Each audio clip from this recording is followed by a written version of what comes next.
Fala galera, beleza? Gabriel aqui na área. Então, vim aqui para falar um pouquinho mais sobre o pregão de hoje. Bom, primeira coisa que a gente tem a se observar nesse pregão é o seguinte: ele vem fazendo um dos padrões mais raros que eu já vi no mercado. Então, o que que é? Um triângulo simétrico, que a gente teve esse triângulozinho aqui ontem, vou diminuir o tempo gráfico, seguido de um alargamento. Ah, Alguns chamam isso aqui de padrão de sanfona, gravata borboleta, já vi alguns nomes, mas o nome em si pouco importa.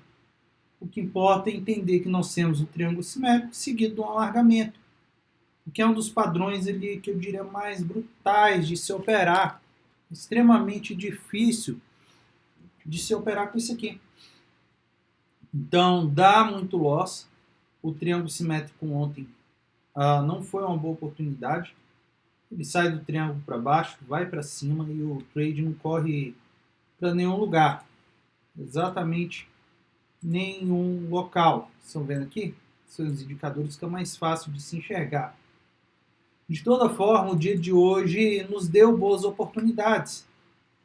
A primeira coisa que eu enxerguei no dia, pequeno pivô de baixa aqui, fazendo seu pullback nesse topo do alargamento. Eu fiz essa marcação justamente porque era um local onde tinha mais toques na linha. Então, às vezes a gente precisa suprimir aqui algumas sombras, algumas coisas para estar buscando um local que tem mais sombras, mais toques ali do preço. E aí o padrão de alargamento fica bem claro. Porém, o que eu entendi? Que dava para eu buscar algumas vendinhas ali até a base do alargamento. E foi exatamente o que eu fiz. Vamos lá, para o meu layout principal. Projetei esse primeiro pivô? Não projetei. Eu esperei esse segundo pivô de baixa aqui maior. Estão vendo? Então nós tivemos um segundo pivôzinho de baixa. E o que a gente faz nesse caso? Fibo nele. Estão vendo? E ele dava alvo ali até um pouco abaixo do alargamento. Seria interessantíssimo se o preço tivesse continuado a trabalhar ali fora do alargamento, nessa parte de baixo. O preço conseguiu trabalhar ali? Não, conseguiu. Então, faz parte, é muito comum que se atinja alvos de fio e após isso venha uma possível reversão. Extremamente comum. E aí o que eu fiz? Pivô de baixo. O preço vem aqui, faz um pullback na 9, na 21. Quase na VWAP ali. E deixa esse candlezinho vermelho de referência. Pensei, perdendo a mínima desse candle, vendo. Um stop imediatamente aqui em cima.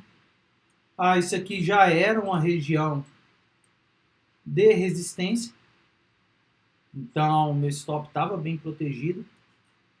Vendi buscando o alvo de 61, que era um alvo mais factível. Não acreditava nessa queda toda até esse momento. Zerei aqui em 61, um pouquinho acima. Logo em seguida, o mercado vem aqui e faz um novo pullback aqui nessa região da 21. O candle tenta romper, voltar para aquele topo e não consegue. Eu vejo toda essa rejeição de topo aqui. Vejo toda essa rejeição. Pensei, perdendo a mínima desse candle verde, vendo novamente. Afinal, é um PC de compra. PC de venda aí. Vendi perdendo a mínima dele. Buscando o quê? Uma coisa ruim desse trade é que eu tinha a média de 200 para me atrapalhar. Faz parte, né? Então, entrei com a mão um pouco mais leve, o stop 280 pontos, aceitável. Buscando parciais aqui na região de 61 e uma saída total na região de 161. O que deu sem muito trabalho. E, inclusive, quando ele chega a tocar aqui no 100%, volta, vem aqui e perde o alvo de 100%, eu piramidei minha posição e vendi mais. Afinal, eu tinha um setupzinho aqui de venda na média de 9.3 aí. Então, resolvi vender e piramidar minha posição. Ele já estava perdendo o alvo de 100, pagar um pedágio aqui. O trade foi bem tranquilo, bem tranquilo, não chegou a me dar calor hora nenhuma, praticamente. E buscou alvo de 161% sem nenhuma dificuldade. A partir disso, ele nos deixa um enorme martelo aqui de compra na região de 161%. Nos 10 minutos, nos deixa o spinning bottom, porém muito longo. Nos 15 minutos, spinning bottom também o preço de fechamento de reversão. Setupzinho muito interessante. O mais interessante ainda é que ele tinha um estocástico aqui querendo virar numa região de sobrevenda e com o setup aqui de compra no fundo do alargamento. E aí foi exatamente aí que eu entrei novamente para garantir meu lucro do dia, buscando 100%, uma vez meu risco, stop aqui embaixo, buscando um para um alvo de 1 para 1. Então tinha o mesmo alvo para o mesmo risco. Quase atingi o 161, mas eu já tinha saído fora. E essas foram minhas operações do dia. Mas eu vi muita gente apanhando por conta desse alargamento. Primeira coisa, dentro de alargamento é difícil de se operar. A volatilidade se torna algo brutal ali. O preço fica para cima, para baixo, para cima, para baixo. Sempre ali próximo ao eixo zero. Então dá para ver que ele está trabalhando nesse meio aqui, nessas regiões. Então acaba que não chega a ser uma região ruim para buscar uma nova venda, dependendo do nosso acúmulo, de agressão e de outros fatores como o oscilador de venda. Nós tínhamos aqui uma região de resistência. Você vê que ela é rompida, o candle fecha acima dela, mas logo em seguida o preço enfia para baixo de novo. E aí eu resolvi fazer mais um tradezinho ali, que também era o setup de preço de fechamento de reversão, buscando uma vez meu risco. Chegou a dar ali 2 vezes o risco, mas eu saí aqui nessa região dos 100%. Então esses foram meus trades do dia. Alguns trades no gráfico de 5 minutos, outros trades no gráfico de 15 minutos, mas tudo com muita parcimônia, com muita paciência, para não estar levando loss à toa dentro de um alargamento. É bem interessante se operar alargamento dessa forma, com um oscilador junto, por exemplo, de estocástico.